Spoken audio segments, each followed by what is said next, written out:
Yesterday, parang, di ba, nagkaroon po ng, dun sa interjection ni Senator Judge Pia Cayetano, and then today, si Senator Judge Robin Padilla.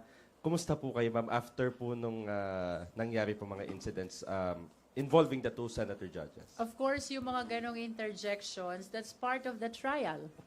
They are senator judges and they have the prerogative to raise clarificatory questions anytime they want, no? And of course, yun naman kay Senator Pia, I was able to make the necessary manifestation kanina.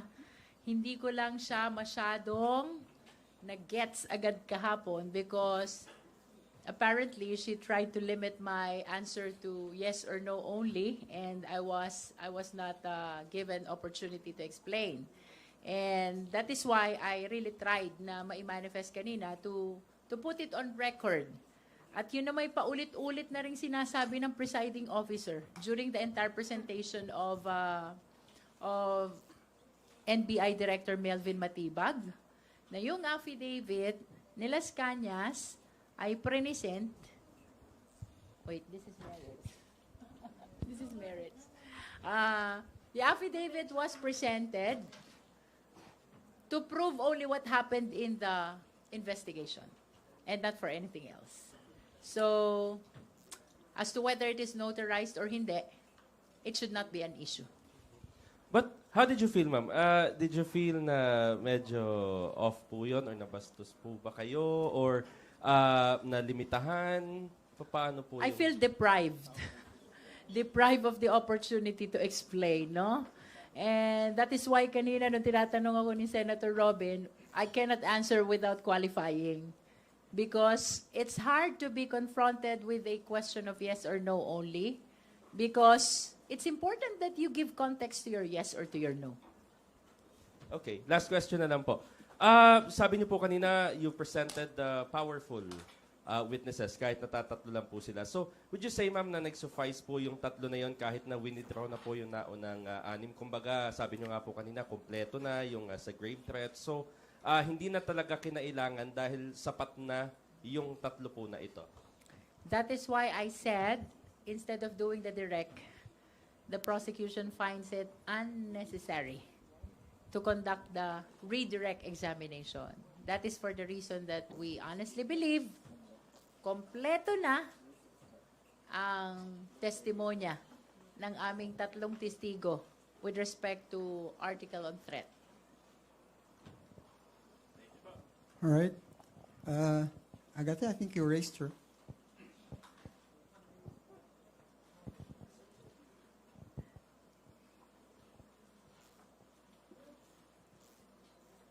Hello po. My question po pertains to what the plan is after the presiding officer said Attorney Tolosa may want to reconsider the spokesperson role nga po and have someone who's not limited to the rules of the impeachment court instead po. We will bring that up with Attorney Jay Tolosa, no? And ever since naman, we are always deciding as a team, no? So we will be consulting each other as to the best action to take for Attorney Tolosa. But ultimately, of course, this will be his decision. And then may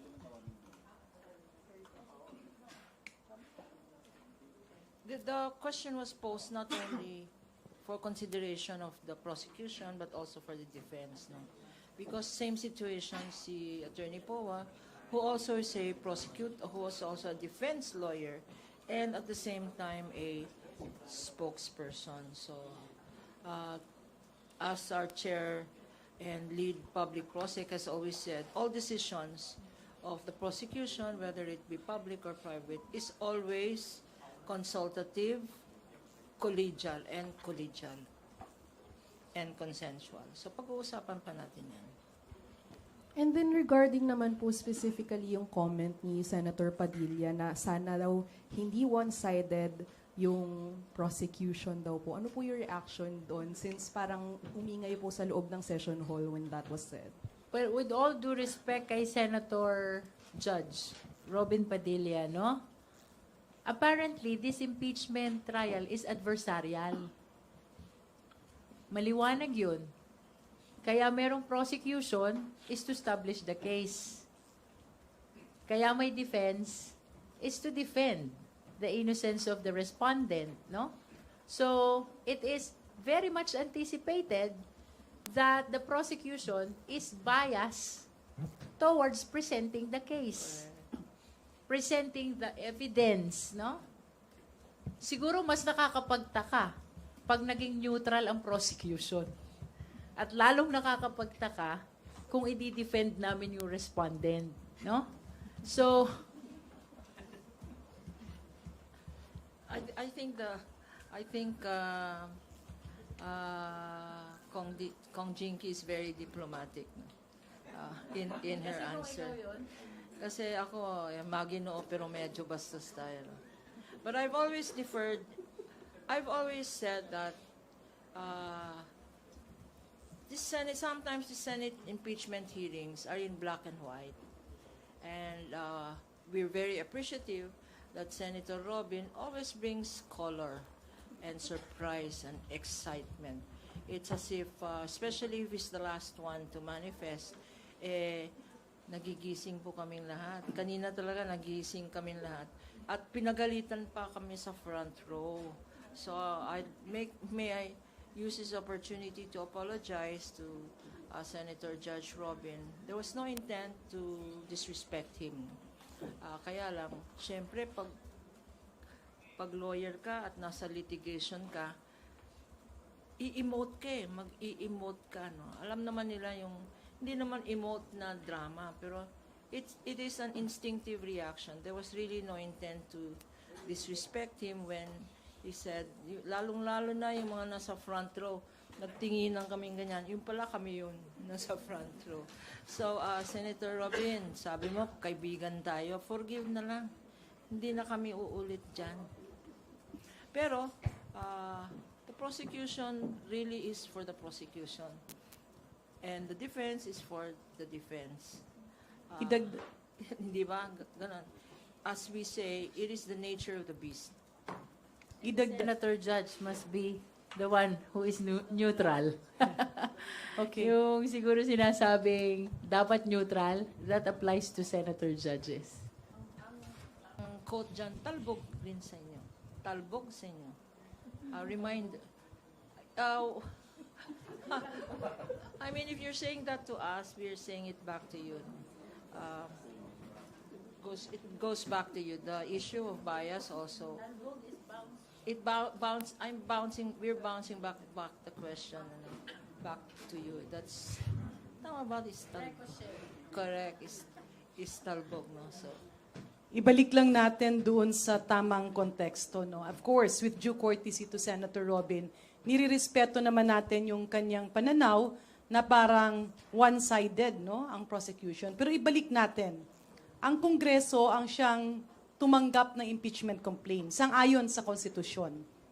Tiningnan kung may complaint ba kumpleto sa forma at may basihan at nakita at sinang-ayunan ng 257 congressman na isumiti yung articles of impeachment. Ibig sabihin, ang Kongreso na ngayon, ang prosecutor o yung magre-representa ng mga nagreklamo at sang-ayon doon sa mga nakitang pwede, may probable cause.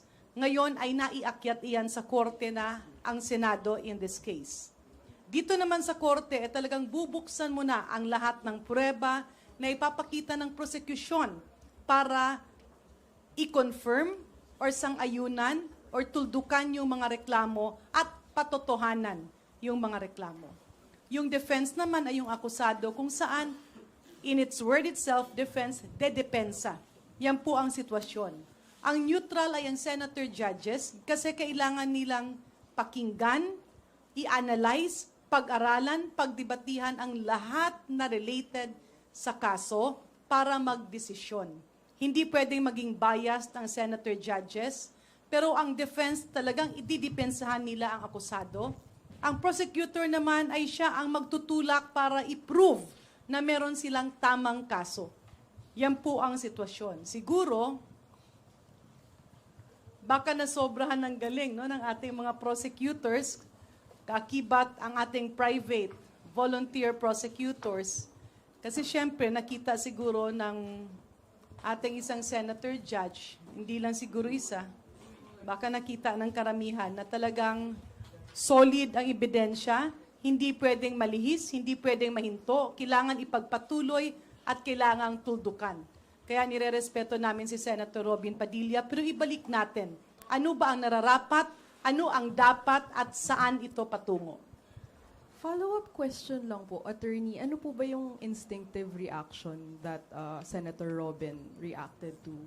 Ano po yung nangyayari sa front row? Hindi ko na maalala kasi wag na lang kasi kami sa front row kasi alam namin nakikita kami sa camera na trying to behave kami.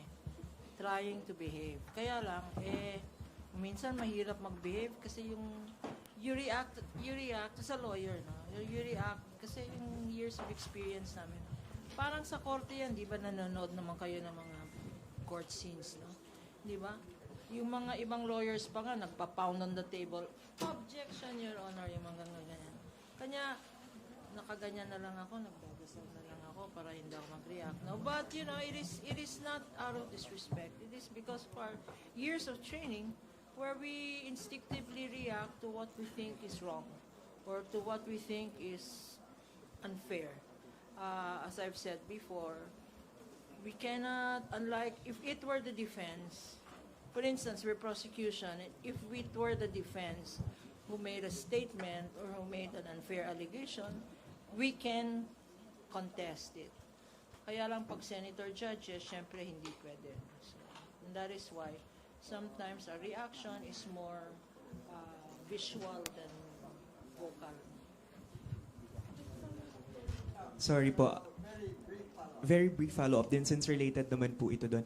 I'd like to address this question po to Attorney Lorna Kapunan kasi you've been in the legal practice po no for almost 5 decades. Since you're a veteran litigator po, sa inyong personal na pananaw, was Senator Robin Padilla's questioning of Representative Luis Ro kanina was a fair question? Kasi at one point may sinabi pa po siya na wala kang karapatang magtanong. Patas po ba yun? Balanse po ba yun para sa isang normal na court procedure? Alam mo, the problem with us lawyers, no? It was a request for clarification. Yes. I didn't know exactly whether he was asking a question or he was manifesting. Kasi at one point, he was talking about the witnesses, our witnesses. And then suddenly, he was talking about the senators who have pending cases. That's why I tried to seek for clarification. Patas po ba yun, Attorney Kapunan? Let me just say this, no, as a general strategy, no. Alam nyo, sabi namin ng mga lawyers, if you are weak on the facts, argue on the laws. If you're weak on the facts and the law, go against the person. So, ang nangyayari po ngayon, sana, if there is a perception that we're very strong on the facts. That's why nagsishift sila sa law.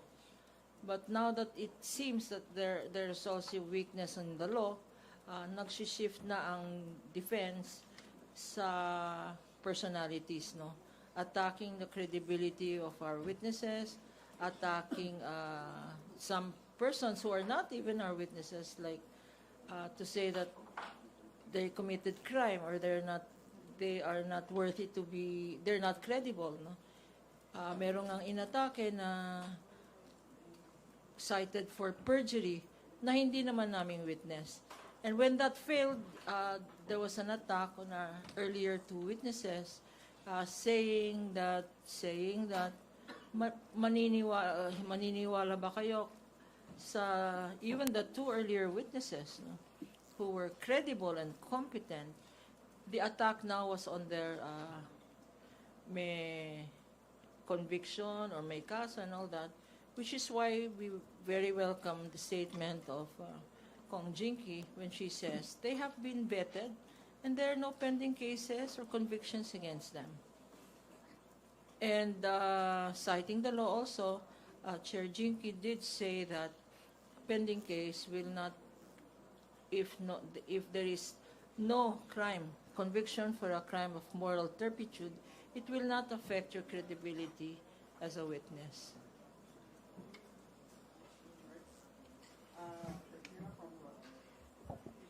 Good evening po, ma'ams. Regarding po dun sa, yun nga po, dapat ang senator judges yung neutrality, pero ang nakakitaan ng neutrality, pero nasa ikasyam na araw pa lang po tayo ng impeachment trial, nakikita na po natin na it seems like may nagde-defend sa Vice President justifying her acts against the sheriff, etc. Can we say at this point in time, mas difficult ma-attain yung conviction against the Vice President because of these biases na nakikita na po sa senator judges? Yeah. Personally, I don't think so. Kanya-kanyang style yan eh. Minsan, ginagawa ng isang judge yan para hindi siya mabasa. At yung mga katanungan naman nila, it can always be geared towards meron silang gustong i-attain or pwede rin na kunyari, hindi nila alam. Pero what they're doing is actually observing the body language of the witnesses and even the prosecutors. Kasi kitang-kita naman nila yan na kapag walang itinatago, lalong-lalo na yung ebidensya. So nananaig pa rin kami na solido ang ating Senado at ang impeachment court, whether they will give a verdict of guilty or not guilty, yun ay magiging sang-ayon sa pagpresenta ng mga dokumentong magbibigay, maglalatag ng ebidensya headed by our prosecutor, Jinky Luistro. Well, we wish to believe na conscious sila sa kanilang constitutional duty, most especially in terms of political neutrality. Sabihin na lang natin na yung mga manifestations and questions, although according to you, ay parang merong mga biases, no? Let us charge it perhaps to just being inquisitive.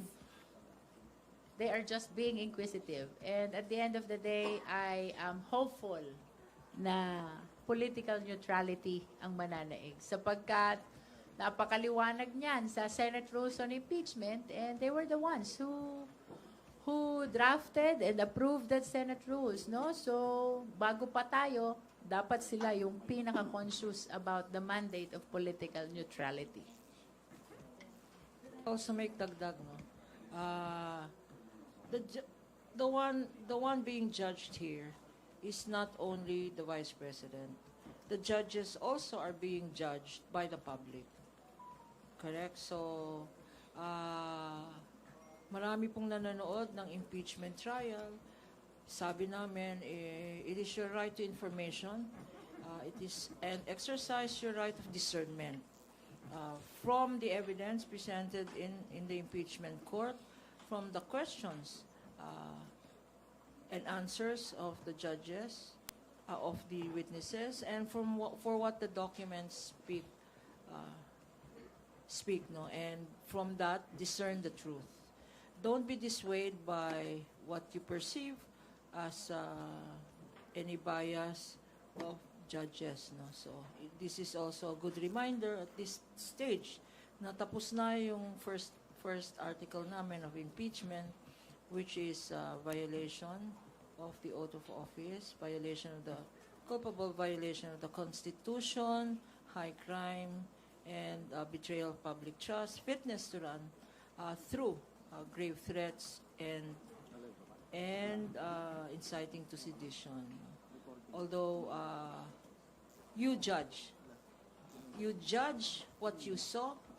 The public will judge what they have seen so far. They will also judge together with the case, the merits of the case.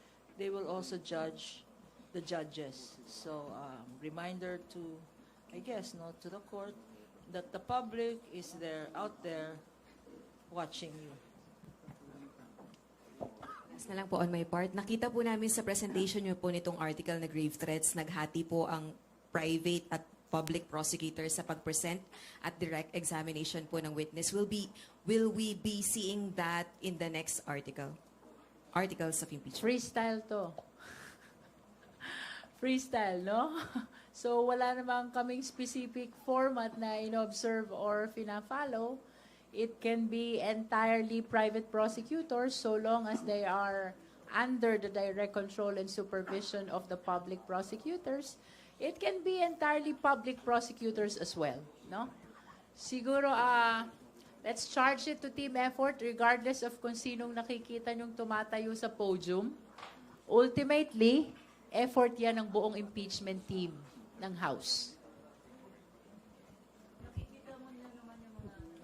Kagaya kanina, no, you saw it in action when Chairman Jinky asked for a 5-minute recess. And you saw how she consulted both the public and the private prosecutors on whether to proceed with redirect examination. So that is consultation, that is team effort in action.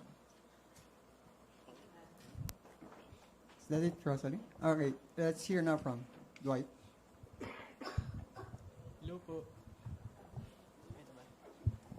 Good afternoon po. Ngayon pong tapos na po yung presentation of Article 4. If the voting takes place today on Article 4, how confident is the prosecution that you would get a conviction for this article?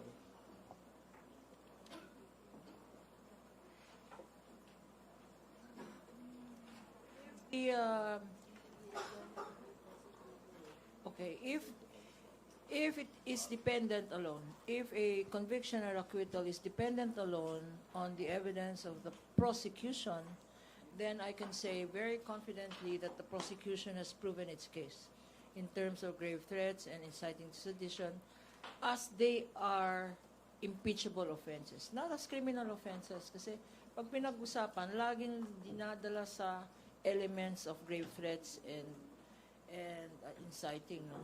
Hindi po, not as criminal cases, at violation of her oath of office, of her trust. No? So if it were only dependent on the prosecution's evidence, I think I'm certain of a conviction. But let us wait to hear. What is the defense? No? What is the defense of the defense? Kasi a case, to quote Senator Robin, the defense is for the defense. And the prosecution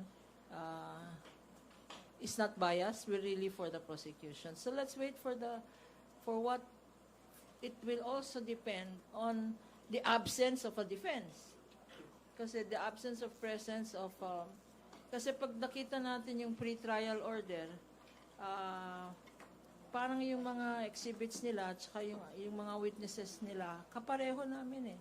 That's why we're saying mirror image. Unless they have a surprise, it is almost predictable what their defense is. And they are banking on their belief that they don't need to present evidence if the prosecution has none. But as you can see, after 3 witnesses, matibay ang evidence ng prosecution. Hindi nga, ang sabi naman, hindi matibag si matibay. Mali. Okay. Kong's attorney, dun sa procedurally lang, dun sa Las Cañas affidavit, because if I remember, yung ini-insist kahapon ni Senator Pia is that the affidavit, number 1, is not notarized, and kung hindi siya public document, it also doesn't meet the standards of a private document, if I understood it correctly. Does it matter that it also doesn't meet the criteria of a private document for it to be presented at the impeachment court? It does not matter because it is being presented only as part of the testimony of the witness to substantiate what the witness said, that they considered that as part of their evaluation of pattern of violence of the respondent. As a matter of fact, we never claimed that that is notarized, no? So kung notarized man siya o hindi, original man o hindi, permado man o hindi, bagaman I state for the record, it's signed, no? It's not an issue. Because it is being presented as reiterated by the presiding officer. He allowed it as part of the testimony of the witness and as proof na talagang part siya ng investigation. That's all. Idagdag ko lang ng konti. Tingnan natin yung konteksto. Ang sinabi ni Director Matibag sa pattern of behavior, at isa nga sa kinote niya dito, yung affidavit ni Las Cañas. Sinabi niyang may affidavit kasi yun ay nasa record nila. Pero hindi niya sinabing nabusisi niya ito kung totoo ba ang lahat na nilalagay sa affidavit. In other words, hindi siya chismis kasi yung chismis nagbulong-bulong lang. Ito dito, ang binasihan niya, ano ba yung mga record? Ano yung mga papel na meron sa loob ng NBI office? At bilang direktor, tiningnan niya lahat ng papeles na ito at naisama nga doon yung affidavit ni Las Cañas. Doon tumuldok. Whether tinanggap yan, nakita natin tinanggap, now, kung totoo ba yan o papatunayan ba yan is another topic. Ang ini-establish lang ni Director Matibag doon is the pattern of behavior. Lastly po, reaction na lang patungkol dun sa bagong schedule ng impeachment trial because starting later next week ay umaga na siya, Wednesday next week. 10 a.m. to 3 p.m. That's correct. Parang from morning to afternoon. Ito po ba ay ni-request ng prosecution? Ito ba ay ito po ba ay favorable sa inyo yung ganitong schedule kaysa hapon tayo nagsisimula hanggang gabi? How do you expect this change in schedule to affect the proceedings? The change of schedule was from the initiative of the Senate, no? And we understand na come July 29, ang layo ng November. July 29, magre-resume na yung session nila. In fact, July 28, meron silang kontrasona. July 27 is SONA. July 28, may kontrasona sila. And then July 29, regular session nila yon.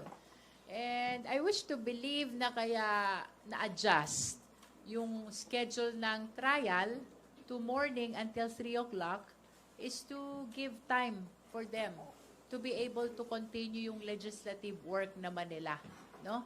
Kasi apparently naka-recess ngayon. Kaya medyo maluwag pa ang oras ng Senado. But come July 29, regular session nila, kakailanganin nila pagsabayin yan. Impeachment trial and at the same time, legislative work. I do not know exactly kung paano ang magiging oras nila for legislative work, Senate as a legislative body, but I believe na ito yung dahilan kung bakit na-adjust yung oras ng trial.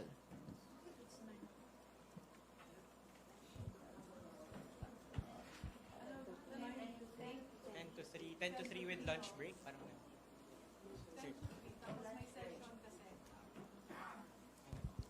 All right. okay na. Thank you po. Any other questions? Yes. Sige, habol ko na lang din po. Kasi napansin po namin after the conclusion of the trial, yung mga testimonya po talaga for the Article 4 ay lahat po ay galing sa NBI. Was this a strategy of the prosecution since the beginning or nag-adjust po kayo based on the cross-examination of the defense team? Well, basically kung tingnan mo, ako yung sasagot mo kasi puro prosecutors yung kasama mo. Hindi mo naman masasabi na talagang galing lang siya sa NBI. Kasi yung NBI reports naman ay may pinanggalingan rin. So talagang kung titingnan mo, saan ba ito nanggaling? Nanggaling ito doon sa mga reklamo na isinampa sa Kongreso. At nung isinampa ito doon sa Kongreso, tiningnan namin, ginather ang ebidensya, and to formalize and to validate this. Ang tanging naging layunin ng NBI ay to validate or pakatotohanan, patunayan yung mga ebidensyang nilatag ng mga complainants. Kaya yan ang sinunod ng ating prosecutor. So again, it did not merely come from the NBI. The NBI was there to validate and confirm all of this. At ang pinanggalingan doon ay yung mga dokumento, mga sitwasyon na ibinahagi ng ating mga complainants. So tama naman po yung mga adjustments na ito na nagbawas na kayo ng mga witnesses and then na-retain na po lahat ng NBI officials ay adjustments based on the cross-examination of the defense team and the interventions of Senator Judges and not a strategy from the very start. Yes, it's not a strategy. It's because nakitang malinaw ang ebidensya na ilatag na merong pagbabanta, not once, but more than once. At ito ay repeated, and at the same time, andun yung pag-link sa betrayal ng public trust or pagtataksil sa tiwala ng taong bayan. Thank you po. Isura magtagalog, uy. Magbisaya lang na ba? Anyway, no more questions? All right. Ann? May pahabol pa pong question from Ann. I have a question for you. Kayo. Kayo ba? Oh, sabi, Attorney Kapunan, sabi ni Senator Judge Robin Padilla, you cannot ask question. I am the court. Mas okay ba sa inyo yung umaga o yung hapon? Mas happy kayo sa hapon? Will our preference matter? No, I'm just curious about them kasi syempre may work-life balance, ano, hindi ba? Mas gusto niyo ng hapon or umaga? Pagka umaga, ibig sabihin mag-monitor pa kami ng session ng House.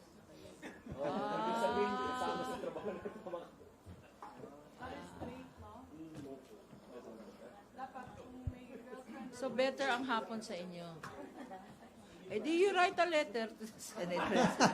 Or maybe you need a lawyer to help you. All right.